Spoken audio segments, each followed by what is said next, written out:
Hello everyone, this is Aziza and welcome to all in my kitchen Aziza की रसोई।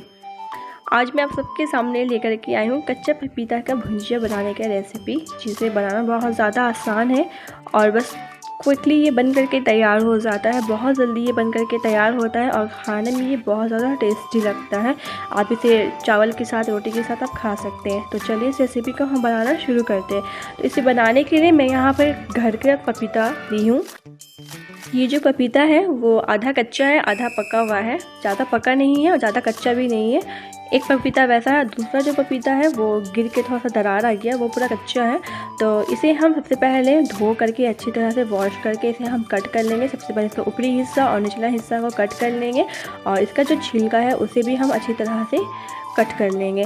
ध्यान से कट करेंगे क्योंकि ये फिसलती है, तो इससे हाथ कटने का डर रहता है। तो आप आराम से इसे छिलें, कट कर लें और कट करने के बाद फिर इसे हम इस तरह से स्लाइसेस में काट लेंगे। इस तरह से काट लेंगे स्लाइस में, और इसे स्लाइसेस में काटने के बाद इसे फिर हम इसका जो बीज वाला पार्ट है उसे भी हम इस तरह से कट करके निकाल देंगे। यूँ इस तरह से कट करके निकालेंगे और बी केयरफुली।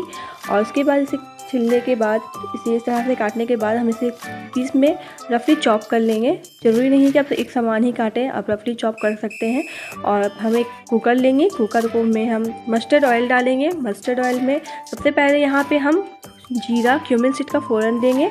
उसके बाद हम अनियन और मिर्च डालेंगे और इसे हम गोल्डन ब्राउन होने तक इसे हम ब्राउन करेंगे। इससे जो इसका कलर है ना बहुत ज़्यादा अच्छा आता है। और इसका जो कलर जो है यहाँ पे बिना हल्दी डाले इसका कलर बहुत अच्छा कलर आएगा, क्योंकि यहाँ जो हम पपीता लिए हैं ना वो आधा कच्चा आधा पक्का है इसलिए। और यहाँ पे हम नमक डालेंगे और नमक डालने के बाद इसे हम अच्छी तरह से चलाएंगे और कम से कम हम इसे 2 से 3 मिनट तक हाई फ्लेम पे इसे चलाएंगे। उसके बाद इसमें हम 1 कप पानी डालेंगे और पानी डालने के बाद फिर हम इसे अच्छी तरह से इसमें हम चला लेंगे। अच्छी तरह से मिक्स करने के बाद इसे हम कुकर को ढक देंगे, ढक्कन लगा देंगे। और ढक्कन लगाने के बाद इसमें हम 4 से 5 सीटी होने देंगे। और 4 से 5 सीटी होने के बाद जो हमारा जो भी इसमें एक्सेस वाटर रहेगा बिना चलाए, यहाँ पे हम क्या करेंगे, इसे वो एक्सेस वाटर जो भी पानी रहेगा उसे हम सुखा देंगे। अच्छी तरह से पानी सुखाने के बाद इसे हम हल्के हाथों से मिक्स करेंगे, क्योंकि यहाँ जो हमारा पपीता है ना वो पूरी तरह से पक चुका है, गल चुका है। और यहाँ पे हम रोस्टेड क्यूमिन सीड और ब्लैक पेपर को रोस्ट करके इसे हम क्रश कर लेंगे और इसे हम डालेंगे। इससे जो इसका टेस्ट है ना वो बहुत ज़्यादा अच्छा आता है। पपाया में इसका टेस्ट बहुत अच्छा आता है।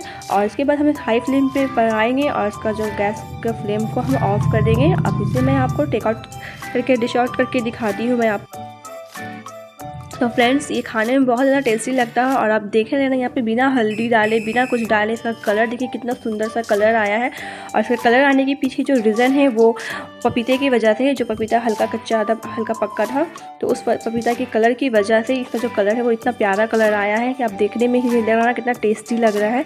तो और ऊपर से हम हल्का से इसमें स्प्रिंकल कर देंगे रोस्टेड पाउडर को।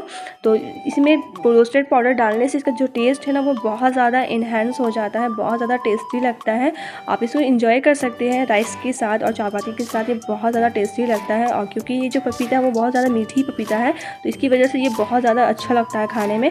तो अगर आपको मेरी ये वीडियो पसंद आए तो प्लीज़ लाइक, शेयर और सब्सक्राइब करें मेरे चैनल को। तो मिलते हैं हम नेक्स्ट वीडियो में नेक्स्ट रेसिपी के साथ। तब तक के लिए thank you so much for watching my video. Thank you so much and keep supporting me guys. I need your support, please keep supporting.